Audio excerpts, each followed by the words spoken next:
Buenos días, queridos suscriptores. Para más relatos como este, suscríbete, dale like y comparte. Hace unos años, cuando estaba inmerso en los primeros años de mi carrera de cinematografía en la universidad, me embarqué en una experiencia que aún me persigue en mis pensamientos más oscuros. El recuerdo se mantiene vívido, como si el tiempo se hubiera detenido en aquellos días en los que la curiosidad y la juventud nos llevaron a explorar los límites de lo desconocido. Todo comenzó con un proyecto asignado para nuestra clase de cinematografía, un documental. La libertad de elegir el tema nos emocionó y pronto mi grupo de amigos y yo nos encontramos reunidos para deliberar sobre la dirección que tomaríamos.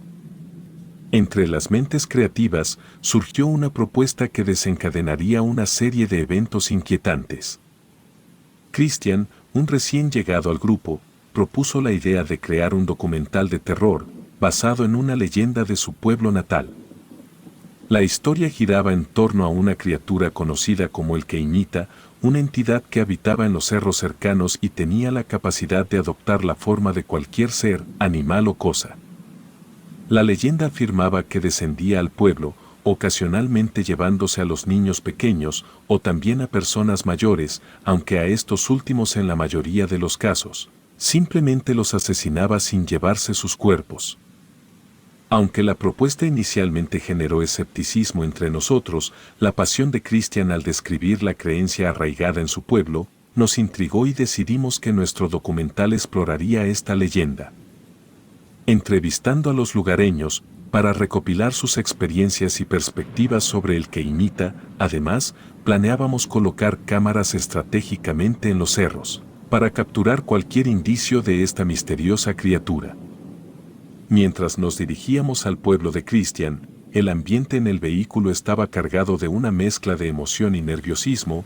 Mis compañeros de equipo y yo bromeábamos entre risas sobre la criatura que nos proponíamos documentar. Sin embargo, cada chiste llevaba consigo un poco de inquietud que no podíamos ignorar. En medio de nuestras bromas, la curiosidad nos llevó a preguntar a Christian si alguna vez había tenido un encuentro personal con el Queinita. Después de pensarlo por un par de minutos, Christian compartió que, aunque nunca lo había visto físicamente, su infancia estuvo marcada por las estrictas reglas de sus padres. Siempre debía estar en casa antes de que oscureciera, una precaución arraigada en la creencia de la presencia de la criatura. No obstante, Christian afirmó que en varias ocasiones había escuchado un sonido peculiar durante las noches, similar al grito de un conejo pero más fuerte y agudo, que resonaba en los alrededores del pueblo. Intrigados, preguntamos si alguien del pueblo había visto la verdadera forma de el Queinita. Christian reflexionó brevemente antes de responder que la criatura siempre adoptaba distintas formas, y también nos contó que cuando era un niño, su abuelo solía decirle que, después de tantos años imitando, había perdido su forma original. Recordó las palabras de su abuelo, quien sostenía que la criatura, al transformarse continuamente, había olvidado su verdadera esencia. En lo personal a mí me parecieron como buenas palabras para terminar el documental. Me imaginaba que tendríamos una buena calificación si lográbamos crear algo de drama alrededor de aquella leyenda. En lo personal no creía tanto en ella, solo pensaba que era una especie de histeria colectiva por los habitantes del pueblo. Quizás alguien había visto algo un poco raro una vez, y eso había sido suficiente para asustar a todos. Al llegar al pueblo, aprovechamos las últimas horas de luz para entrevistar a los lugareños. Sin embargo, la tarea resultó desafiante, ya que la mayoría evitaba nuestras preguntas. No parecía que tuvieran un particular problema con el tema del cuestionario, más bien parecía que nadie quería estar fuera de sus hogares tan noche. Por lo que cuando la oscuridad de la noche se apoderó del pueblo, nuestras esperanzas de obtener testimonios se desvanecieron con la luz del día. Decidimos regresar a la casa de Christian, donde nos hospedábamos. La esperanza se reavivó cuando su madre, enterada de nuestro proyecto, se ofreció voluntaria para ser entrevistada. Además, nos aseguró que don Arnulfo, un anciano del pueblo con una larga historia en la comunidad, había accedido a ser entrevistado al día siguiente. La entrevista con la madre de Christian resultó ser una repetición de la historia que ya conocíamos, aunque su relato no añadió mucho al documental. Sentimos alivio al saber que al menos teníamos material para empezar, y la verdadera revelación llegó con la entrevista programada con don Arnulfo. La entrevista con don Arnulfo comenzó con una atmósfera tensa, era casi como si estuviera siendo obligado a participar en nuestro documental, y aunque su semblante inicial reflejaba cierta molestia, continuamos con nuestro plan, deseando obtener el testimonio de alguien que había vivido de cerca la leyenda que perseguíamos. Preparamos nuestras cámaras y micrófonos, buscando capturar cada palabra y expresión facial del anciano. La introducción básica se llevó a cabo, con preguntas triviales que servían como mero formalismo. Sin embargo, nuestro verdadero interés residía en la conexión de don Arnulfo con el que imita. El anciano nos recordó su familiaridad con la historia, pero pronto nos sumergimos en las aguas más profundas de su memoria. Con cuidado, le preguntamos si alguna vez había tenido un encuentro cercano con la criatura. Hubo un momento de silencio, como si el pasado se manifestara frente a él. Antes de que comenzara a relatar un evento que había marcado su infancia. Cuando don Arnulfo era apenas un niño de 8 años, sus padres lo enviaron de regreso a casa, desde el cerro donde estaban cortando leña. La tarea incluía cuidar de su hermana, una bebé recién nacida. Las horas pasaban sin señales de los padres, y la casa quedó sumida en la quietud de la tarde. La oscuridad, siempre acompañada de sus miedos, envolvía la pequeña vivienda. Don Arnulfo recordó el momento en que, impulsado por la inquietud, abrió la puerta para revisar si sus padres se acercaban. Lo que encontró del otro lado de la calle le heló la sangre. Era un gran perro negro, con ojos tan abiertos y de color rojo, que parecía salido del mismo infierno. La mirada intensa del perro estaba fija en la casa, como si tuviera conocimiento de algún secreto oscuro. Intrigado y perturbado, don Arnulfo volvió a cerrar la puerta, pero la inquietud no lo abandonaba. Decidió ocupar su mente con la tarea escolar, intentando concentrarse en sus libros y cuadernos. Sin embargo, la presencia del perro enorme persistía en sus pensamientos. Al asomarse nuevamente por la ventana, buscando al gran perro negro, don Arnulfo se dio cuenta de que ya no estaba, y un sentimiento de alivio lo invadió, aunque una extraña sensación de torpeza lo acompañó. Volvió a su mesa, intentando retomar sus deberes escolares. Pero la calma le duró muy poco. Pocos minutos después, el llanto de su hermana resonó en la habitación. Corrió hacia la cuna para descubrir que perturbaba a la pequeña, y la bebé, antes plácidamente dormida, ahora lloraba inconsolablemente. Don Arnulfo, con la intuición de quien ha cruzado límites desconocidos, sentía que algo más estaba ocurriendo. Lo que presenció don Arnulfo lo dejó sin aliento. Vio como una serpiente gigante comenzaba a trepar por la pata de la cama, donde su hermana yacía indefensa. Movido por el instinto, no dudó en intentar apartarla antes de que la serpiente alcanzara su objetivo. Sin embargo, su horror alcanzó un nuevo nivel, cuando la serpiente, al acercarse, se transformó ante sus ojos. La cabeza de la serpiente mutó, convirtiéndose en la cabeza del mismo perro negro que minutos antes había observado afuera de su casa. La criatura, ahora con los dientes al descubierto y emitiendo un gruñido inhumano, desafiaba las leyes de la naturaleza y la lógica. Don Arnulfo, en un acto impulsivo, tomó a su hermana en brazos y comenzó a correr, escuchando los siseos de la serpiente que se deslizaba velozmente detrás de él. En medio de su desesperación, don Arnulfo abrió la puerta de su casa y salió a la calle oscura. Sin visibilidad clara y sin luna que guiara su camino, se vio forzado a correr a ciegas, con la sensación de que aquella criatura seguía acechándolo. En su carrera, chocó contra alguien, y al reconocer a su propio padre, un suspiro de alivio escapó de sus labios. Su padre, confundido por la repentina aparición de su hijo con la bebé en brazos, le preguntó qué estaba sucediendo. Don Arnulfo, tembloroso y asustado, compartió toda la experiencia vivida en su casa, mientras los esperaban. Su padre, intentando calmarlo, le pidió que le entregara a la bebé, asegurándole que él podía sostenerla sin problema. Ambos caminaron unos pasos hacia la casa, pero la inquietud persistía en don Arnulfo. Inevitablemente, surgió la pregunta sobre su madre, quien se había quedado en el monte con su padre, y en ese momento no la podía ver en ninguna parte. Al plantear esta pregunta, la atmósfera cambió de manera abrupta.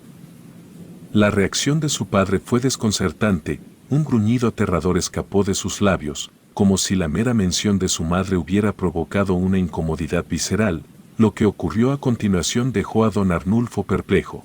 Su padre volteó hacia él, con ojos desmesuradamente abiertos, reflejando la misma mirada intensa del perro negro y la serpiente anteriormente encontrada. Aterrorizado, retrocedió ante la criatura que parecía haber tomado la forma de su propio padre. Sin embargo, ya era demasiado tarde, la criatura tenía lo que quería, y con su pequeña hermana en brazos, se esfumó entre las sombras de la noche. Jamás volvieron a ver a su hermana, y la culpa pesó sobre don Arnulfo como una losa. Se culpó por confiar ciegamente en lo que sus ojos veían, por no haber sido lo suficientemente precavido para proteger a su hermana. Cada día, el peso de la pérdida lo perseguía, recordándole que no había sido un buen hermano mayor. ¿Y qué había dejado que esa cosa se llevara a su hermana? La entrevista con el señor Arnulfo dejó un sutil rastro de tensión en el ambiente. El delicado tema que habían tocado demandaba un enfoque cuidadoso, pero la necesidad de continuar con la investigación nos impulsó a volver a la calle en busca de más testimonios sobre la misteriosa criatura.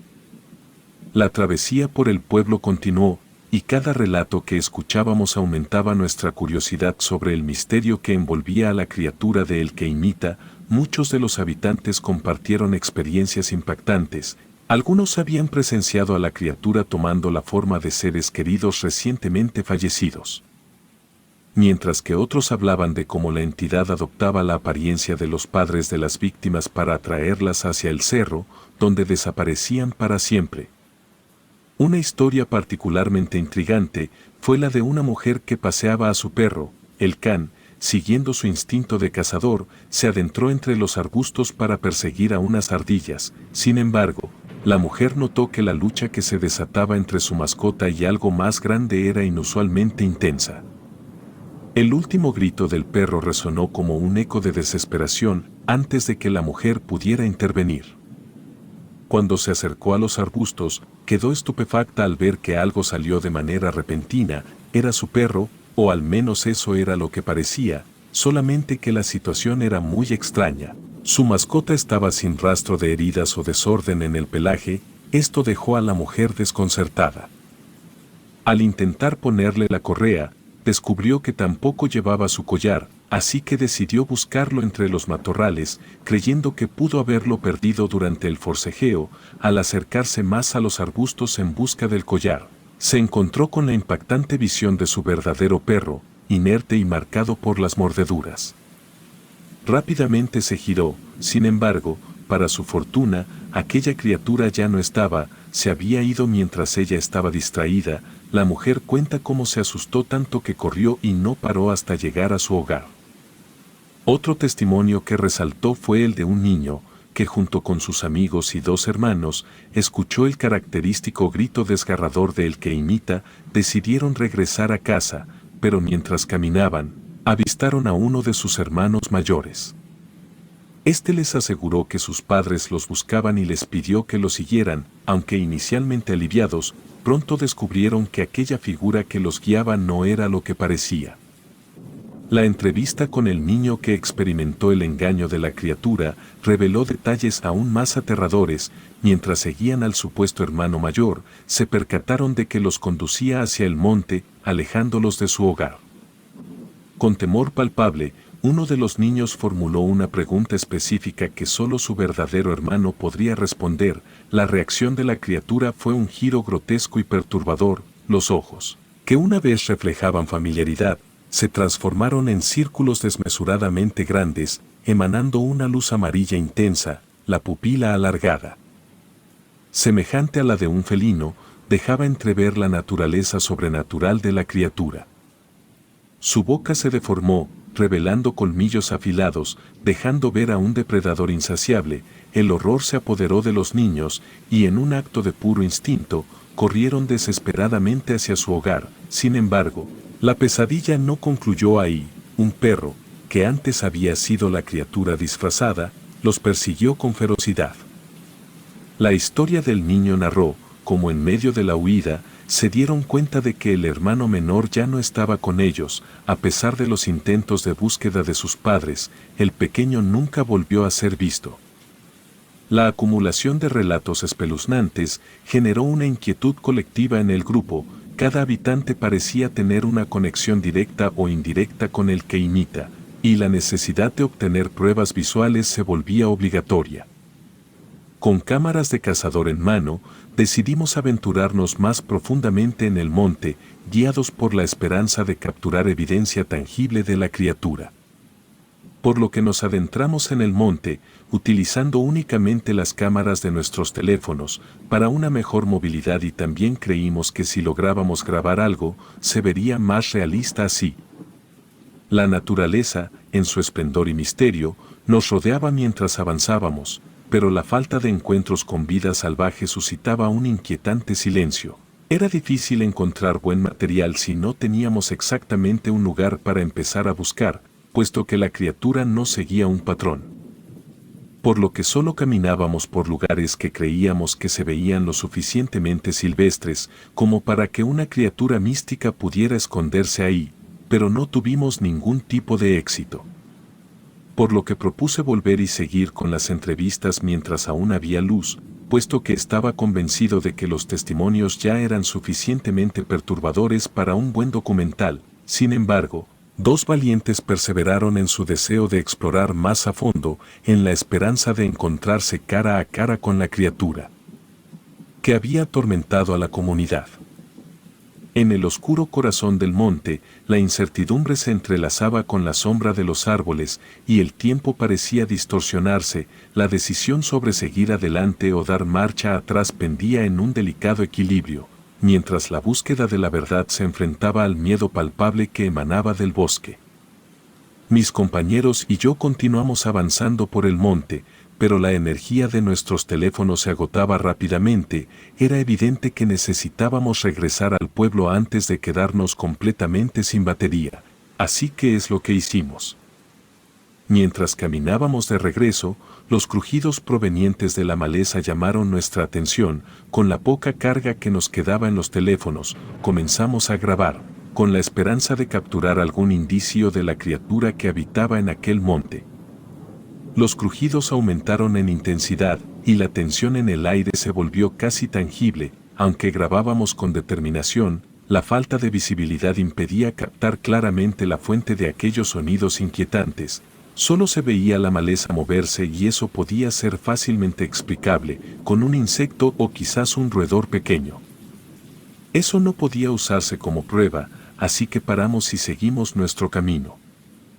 Fue entonces cuando, a pocos metros de abandonar el monte, mi atención se desvió hacia una gigantesca biznaga. Su tamaño y frondosidad la destacaban de las demás, a pesar de no tener un interés particular en los cactus. Esta planta en particular despertó mi fascinación, pidiendo a un amigo que capturara el momento. Me acerqué a la imponente biznaga. Pero lo que sucedió a continuación me dejó petrificado. Al estar junto a la biznaga, algo comenzó a enrollarse alrededor de mis tobillos. Una especie de rama, aparentemente inofensiva al principio, reveló su naturaleza siniestra al apretar con fuerza y tirar de mí hacia el suelo.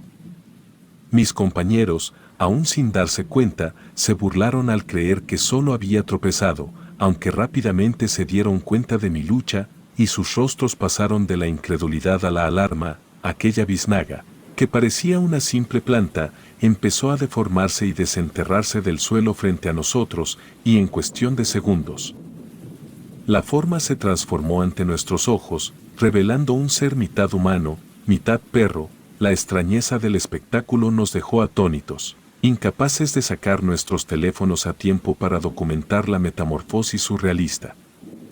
Acto seguido, la entidad se enredó nuevamente alrededor de mis pies, esta vez asumiendo la forma de un perro gigante. Mis compañeros tomaron piedras y palos del piso, y en ese momento la criatura escapó velozmente hacia el interior del monte. Abandonamos el lugar corriendo, sin mirar atrás, hasta llegar a la casa de mi amigo.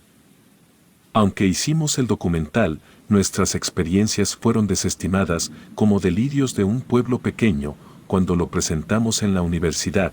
Sin embargo, aquellos que estuvieron presentes sabían que lo que presenciamos superaba con creces las leyendas locales. La verdadera naturaleza de el que imita sigue siendo un misterio. Siempre que pienso en ello, me pregunto si aquella criatura se lleva a los niños porque son indefensos, puesto que no parece algo tan combativo, pero supongo que tal vez la humanidad no está preparada para desentrañar por completo. La criatura, con su capacidad para adoptar diferentes formas, se mantiene en las sombras, recordándonos que hay secretos en este mundo que van más allá de nuestra comprensión.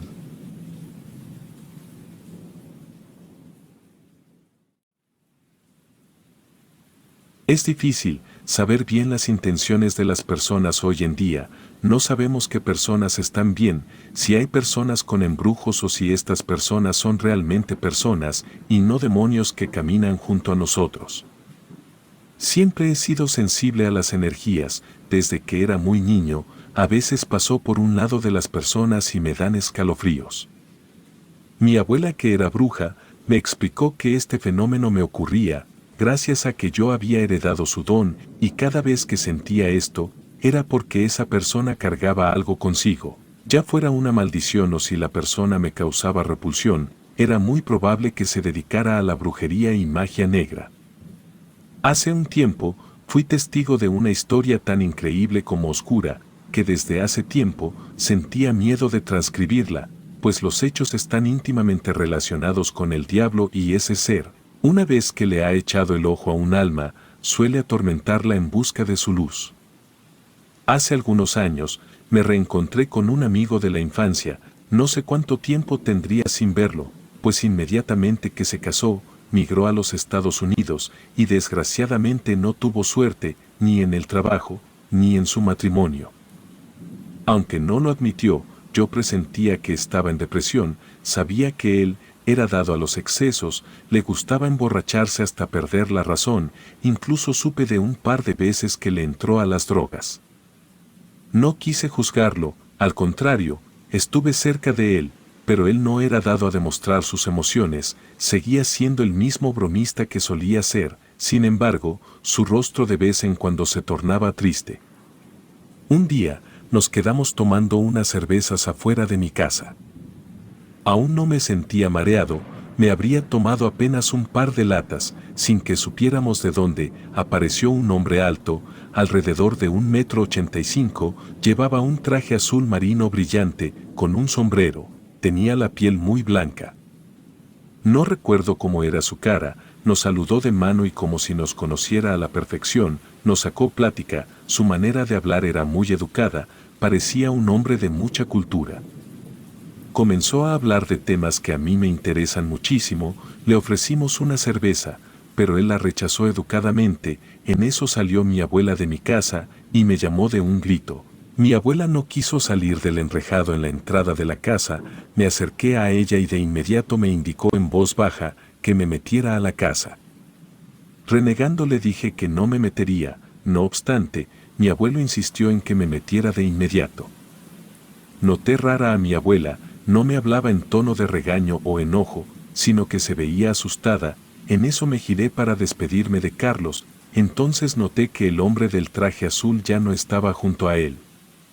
Volté a ver a mi abuela, que con la pura mirada me decía: «Te lo dije». Me acerqué a Carlos y le pregunté a dónde se había ido el sujeto. Él me respondió que no sabía, que cuando volteó a saludar a mi abuela, el hombre desapareció, pero que antes de irse le dijo su nombre. Carlos no pudo recordar el nombre del hombre, solo me dijo que debía ser extranjero, pues sonaba raro. Solo se acordaba que empezaba con la letra M. Me metí a mi casa y mi abuela ya tenía lista el agua bendita. Me roció todo y después me puso a rezar varios credos, enfrente de un enorme crucifijo, que tiene a un lado de la puerta de entrada, y me preguntó, que si no sabía con quién había estado hablando. Yo le respondí que no. Ella me respondió que ese hombre era el diablo. Me sentí muy asustado, aunque no podía asegurar que ese hombre fuera el mismísimo demonio, pues, cuando hablé con él, no sentí nada extraño, incluso se me hizo una persona agradable. Aún así, no quise contradecir a mi abuela. Pasaron varios días, para que volviera a toparme con Carlos. El tipo se veía muy mal, se veía desaseado y su sonrisa había cambiado. Lo que antaño fue una sonrisa burlona, ahora era una sonrisa malévola. Me dio tristeza verlo en ese estado, más cuando alguien cae tan feo en el vicio, no hay mucho que puedas hacer, por más que lo intentes. Mientras esa persona no quiera ayudarse a sí misma, poco o nada se puede lograr. Como no quise fomentar su alcoholismo, ni ser parte de sus juergas, Carlos dejó de frecuentarme y volví a perderle la pista por algunas semanas. Recuerdo que lo vi en marzo, se veía fuera de sí, me dijo cosas que en ese momento no les encontré mucho sentido, y me comentó que hizo un pacto con el diablo y que se escondería unos días. Llevaba un morral en el hombro y un enorme cuchillo en la mano. Inmediatamente de que me dijo esto, se fue y no volví a verlo pasado más de un año. No entendía lo que me decía, yo sabía que él no era de ese tipo de personas que creen en la brujería. Cuando me dijo que vendió su alma, creí que había hecho algo muy malo, como acuchillar a alguien, mas no le vi ninguna mancha de sangre, ni en la ropa ni en el cuchillo. Me olvidé de Carlos, aunque no lo aceptemos, las personas solemos ser un poco desapegadas de otras, amigos se van, nuevos amigos vienen y yo me entretuve en otras cosas. Entré a la Facultad de Leyes, en la Universidad de Guadalajara, y un año después de que me gradué, me casé, y un día, llegó a mi despacho Carlos. Juro por Dios, que ese hombre no era el mismo que fue mi amigo, se veía muy cambiado, en todo sentido, sus ojos se veían sin ningún brillo, llevaba la barba mal afeitada, se veía muy desaseado, pues parecía un envase vacío. Él me dijo que si tenía tiempo de escucharlo, le dije que podía tener una hora libre si así lo quería, y que si necesitaba ayuda, con gusto haría aquello que estuviera dentro de mis posibilidades. Pero me dijo que lo único que necesitaba era que lo escuchara. Me quedé en silencio y escuché su historia. Comenzó recordando a aquel hombre del traje azul. Según eso, después de aquella vez que lo vimos, lo volvió a encontrar, y el hombre le dijo que sabía muy bien cómo se sentía Carlos. Le dio una tarjeta, que me enseñó. Mientras me platicaba, venía un teléfono, con el nombre de organización parecida a esas, donde ofrecen ayuda a adictos, solo que en lugar de traer grabados símbolos cristianos, llevaba algunos símbolos un poco raros.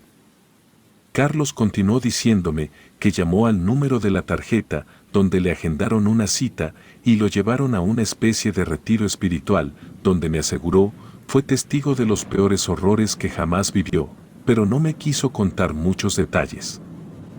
Solo me dijo que en ese lugar no los ayudaban realmente, que al contrario, les ofrecían drogas y alcohol a cambio de participar en ciertas ceremonias, algo así como una especie de misa negra, donde se reunían personas muy extrañas, de las que ahora dudaba si eran en verdad humanos. Se despertó la curiosidad en mí. Soy un católico fiel y de ninguna manera participaría en algún ritual de este tipo. Sin embargo, debo de aceptar que siempre he tenido cierto gusto por este tipo de historias, quizás por mi sexto sentido, o porque mi abuela me solía contar ese tipo de historias. Carlos no me quiso contar más allá, solo terminó la historia, diciéndome que le obligaron a hacer cosas horribles, pero que apenas tuvo oportunidad, se escapó, corrió a la carretera y pidió un aventón. Cuando terminó su historia, me pidió ayuda, mencionó que acudía a mí, porque sabía que yo veía cosas que las demás personas no. Le dije que no entendía para qué me necesitaba, no me quiso decir exactamente qué necesitaba, solo me pidió que lo llevara a aquel lugar donde estuvo. Yo tengo un cliente en Arandas, por lo que se me facilitaba pasar un fin de semana allá, y se me hizo fácil acceder a la petición de Carlos, no tanto por ayudarlo, sino por saber en qué lugar se reunían aquellas personas y también ver lo que hacían. Accedí a ayudarlo, llamé a mi cliente, que amablemente me prestó una casa de campo. Mi esposa no pudo acompañarme, ella es agente de seguros y tuvo viaje ese fin de semana. Agradezco a Dios que no me pudiera acompañar, porque hubiera sido víctima de todo lo maligno que viví. Llegamos un viernes por la tarde. Por más que le preguntaba a Carlos sobre lo que necesitaba hacer allá, no lo lograba hacer confesar, solo me dijo que primero iríamos a visitar a un conocido suyo. El hombre vivía a las afueras del pueblo, era una persona normal, supuestamente se dedicaba a la siembra de agaves. Comimos en su casa, Carlos y él bebieron algo de alcohol. Después de comer, Carlos me dirigió por un sendero a las afueras de los plantíos de agave, caminamos por una brecha hasta salir a una planicie despejada, donde estaba un olmo enorme, con una mesa encarnada en sus raíces. El árbol estaba lleno de cruces volteadas y de otros símbolos tallados en su corteza.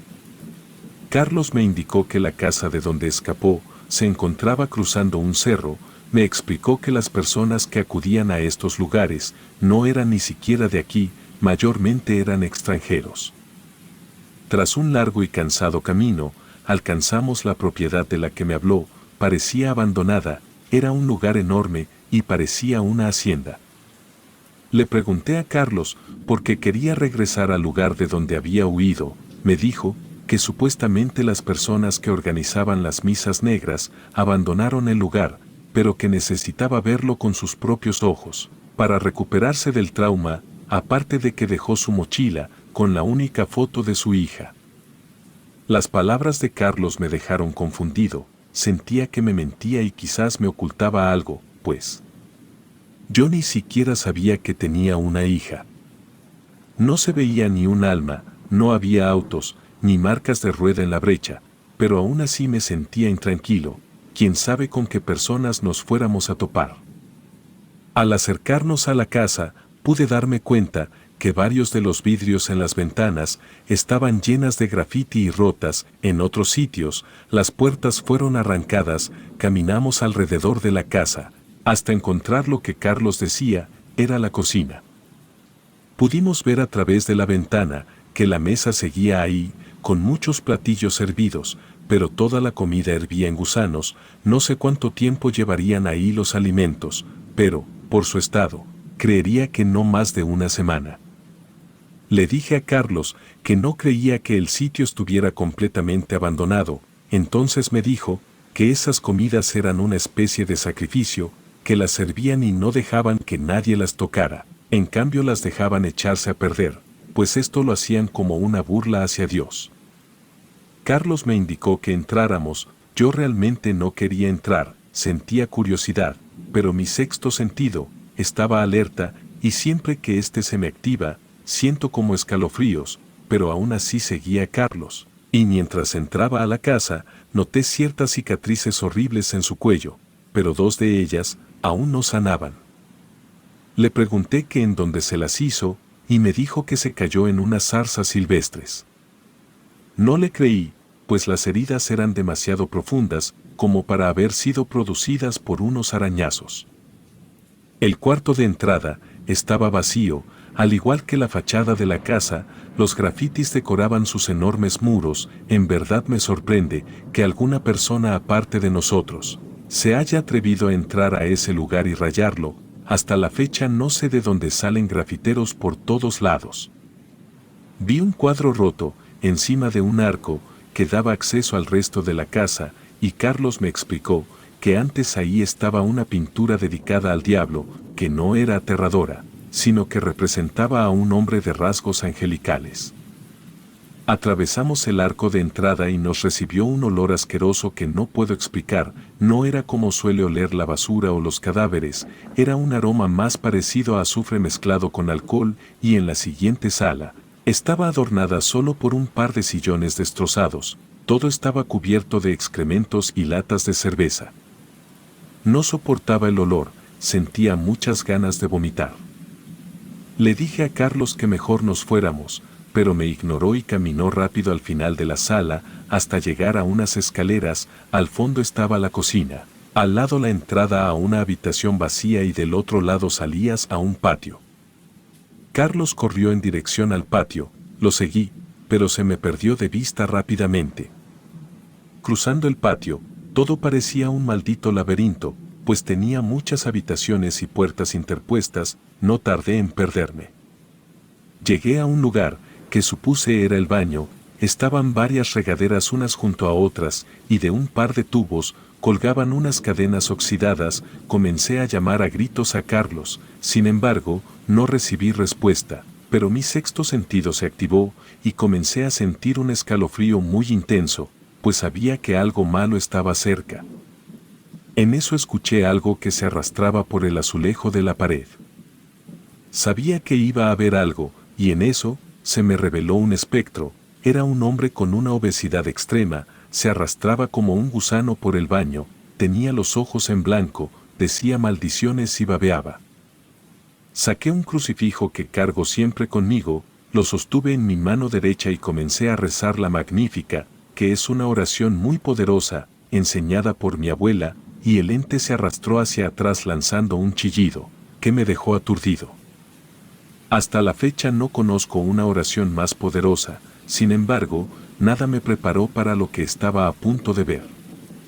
Apenas me reponía del aturdimiento, cuando entró Carlos, me dijo que me había estado buscando, que estábamos cerca de las habitaciones donde los encerraban. Se veía muy nervioso, tanto, que las manos le temblaban y se tropezaba al caminar. Le dije que el lugar estaba habitado por seres de oscuridad y que lo mejor era irnos de inmediato.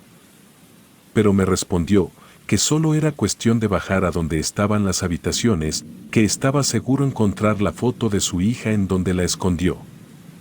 Me llevó a través del laberinto de pasillos, hasta llegar a unas escaleras. Carlos me dijo que ahí era donde dormían, me indicó que entrara, pero dejé que él fuera primero, pues ya desconfiaba de él.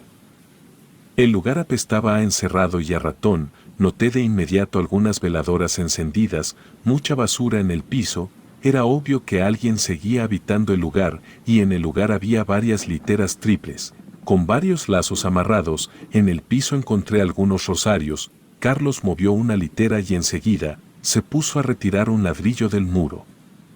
Ahí fue cuando me di cuenta que me estuvo mintiendo todo el tiempo, pues de su escondite sacó un cráneo de algún animal, con alfileres en los ojos y un símbolo tallado justo por encima de los ojos. Apenas vi esto, le empecé a reclamar, me pidió disculpas, y después me dijo que si me hubiera dicho la verdad, no habría accedido a acompañarlo. Le exigí que me contara la verdadera razón por la que nos encontrábamos en ese lugar, y cuando Carlos iba a comenzar a hablar, se escuchó un quejido debajo de una de las literas. Salió un hombre en muy mal estado, tenía la piel pegada a los huesos y estaba muy sucio. Se puso en pie rápidamente y se dirigió contra mí. Ni siquiera pude esquivarlo, cuando me encajó un picahielos en un costado. Carlos se me quedó mirando sin hacer nada por ayudarme. Mi respuesta fue soltar un puñetazo en la cara al sujeto. Fue tal el nivel de adrenalina en mi sangre, que de la fuerza lo tumbé al piso. No me quedé a ver si se levantaba. Maldije a Carlos y corrí fuera de esa asquerosa habitación. No sé ni cómo lo hice, pero logré salir de ese laberinto de habitaciones y pasillos. Me ardía la herida, no me quería revisar, pues sabía que en cuanto viera el daño, el dolor se desencadenaría en mi cuerpo. No tardó en alcanzarme Carlos, me gritaba que lo esperara. Yo lo ignoré y seguí caminando. Iba llegando justo a la primera habitación, cuando Carlos me jaloneó la camisa. Me giré en dirección hacia él, para exigirle que me dejara en paz, pero ya tenía una mirada horrible, parecía fuera de sí, y llevaba también un picahielos. Comenzó a decirme que no tenía otra opción, que era él o yo. Yo le advertí que si se me acercaba lo mataría a golpes, y en eso, apareció una mosca de un tamaño poco común y se interpuso entre ambos. El semblante de Carlos cambió, ahora se veía aterrado. De un segundo a otro, un enjambre de moscas apareció. Carlos gritaba como loco, decía una y otra vez que me llevaran a mí en su lugar. Sabía que era lo que ocurría, era una aparición demasiado tenebrosa. Aquello tenía que ver con el mismísimo príncipe de las tinieblas. Me encomendé a Dios y salí huyendo del lugar, y por fortuna aún había luz. Fue tal mi adrenalina, que no paré hasta llegar a la casa del hombre que nos invitó a comer ese mismo día. Miró mis heridas y rápido me atendió. Por fortuna no era tan profunda, aún así me hizo el favor de llevarme a un puesto de la Cruz Verde para que me pusieran la vacuna contra el tétano. Me sentía muy mal, incluso me comporté grosero con el conocido de Carlos, y es que en ese momento estaba paranoico. No obstante, una vez que vi las buenas intenciones de esta persona, le agradecí y dejé mi número, pues me quiso platicar algo referente a Carlos, pero no quise escucharlo en el momento. Le di mi número y le pedí que me llamara en la semana, pues pensaba darle algo de dinero en agradecimiento por haberme atendido.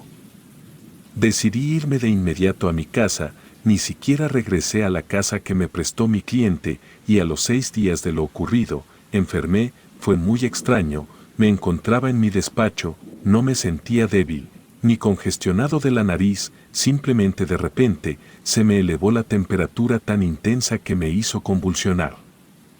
Me llevaron de emergencias a un hospital, me practicaron estudios de la cabeza a los pies, me sacaron sangre, sin encontrar nada que me ocasionara esa fiebre repentina. Estuve en observación un par de días y luego me mandaron a mi casa. Estando en casa me sentía aún peor, pues una debilidad invadió mi cuerpo.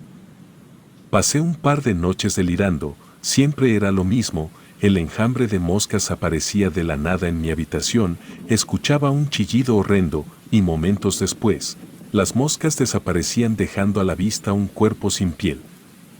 Reconocía quién era, por la sonrisa malévola. Solo podía ser Carlos. Mi esposa me estuvo atendiendo. Ella no es creyente de temas paranormales, incluso hoy en día, duda de mi clarividencia. No obstante, en esa ocasión, viéndome tan mal y que nada me ayudara, fue a traer a mi abuela. Mi abuela llegó acompañada de un sacerdote que es amigo de la familia. Entre los dos realizaron una especie de exorcismo. Durante ese rito, yo caí en una especie de trance. Realmente recuerdo poco de lo que ocurrió, pues estaba inconsciente y no sabría repetir las palabras que usaron o qué fue lo que hicieron. Solo recuerdo sentirme muy pesado, ver todo negro y sentirme completamente vacío. Después de terminada la sesión, sentí mucha paz. Sin embargo, la herida en mi costado me duele cada vez que siento alguna presencia extraña, y lejos de ver este dolor como algo negativo, lo siento como algo útil, sobre todo cuando me quiero alejar de los espíritus malignos. Pasó el tiempo, ya no supe nada de Carlos y comenzaba a olvidarme de ese terrible acontecimiento. Cuando recibí una llamada, era el hombre que me llevó a la Cruz Verde aquella ocasión. Me preguntó por Carlos, que si no lo había vuelto a ver. Le dije que no y que en verdad no sentía nada de ganas de encontrármelo. Me contó que él tampoco lo volvió a ver, pero que meses antes de esa visita, había visto a Carlos una noche de marzo junto a otra persona, practicando brujería debajo de un olmo junto a su finca. Él y varias personas pensaban que Carlos tenía pacto con el diablo. No soporté escuchar esas palabras, yo sabía muy bien que era un hecho. Le conté lo que atestigué a este hombre en el teléfono. Después me dijo que era muy posible que Carlos quisiera entregarme en su lugar y que esa casona al final de la brecha perteneció a un extranjero, que casi nunca asistía, que él lo habría visto en escasas ocasiones, pero que era un hombre algo raro. Vestía de manera extravagante y siempre iba acompañado de personas en situación de calle. Antes de colgar, le ofrecí algo de dinero por haberme ayudado esa vez. Sin embargo, no quiso aceptar nada. Y no quiero ni imaginarme qué blasfemias realizarían en esa finca. Me quedan mis dudas acerca de la verdadera nacionalidad de ese hombre. Quizás vendría del mismísimo infierno, quién sabe. Espero y no regrese jamás. Hace pocos días, vi a Carlos rondando la plaza. Estaba muy mal, tenía la mitad de la cabeza sumida, lo que le dejó mal en su habla y movimientos. Les pregunté a sus parientes acerca de lo que le pasó, pero nadie sabe decírmelo. Hay muchas contradicciones. Yo pienso que así quedó, una vez que el diablo le cobró su deuda, aunque no sea ciencia cierta, qué fue lo que pidió en ese pacto. Y no quisiera saberlo. Probablemente son cosas que te quitan el sueño.